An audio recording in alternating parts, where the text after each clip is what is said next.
Buongiorno a tutti, questa è una giornata molto importante per il Comando di Treviso perché oggi hanno giurato, quindi sono entrati nel Corpo Nazionale ufficialmente 30 ragazzi veneti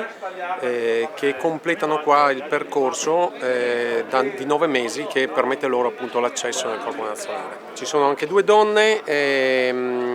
che sono due donne, in realtà il Comando di Treviso ha già due donne in servizio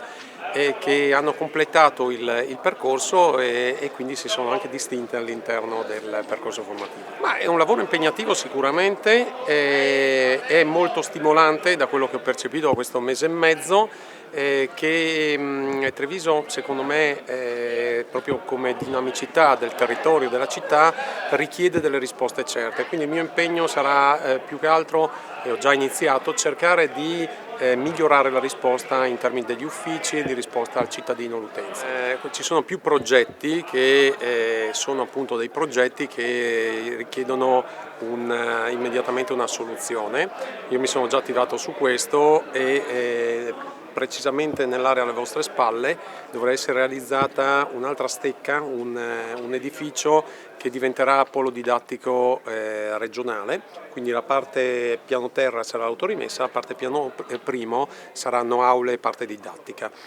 Questo è un progetto sulla carta che però vede già il finanziamento e dobbiamo iniziare, ho già chiesto l'autorizzazione a iniziare con dei sondaggi proprio per poter muovere il prima possibile i lavori. Il problema dell'aeroporto è una situazione annosa, è una situazione anche abbastanza delicata perché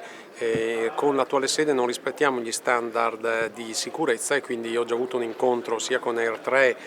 che con ENAC per cercare di velocizzare, abbiamo stabilito dei tempi e ho richiesto un rispetto integrale di un cronoprogramma che è stato presentato. Aggiungo allora che anche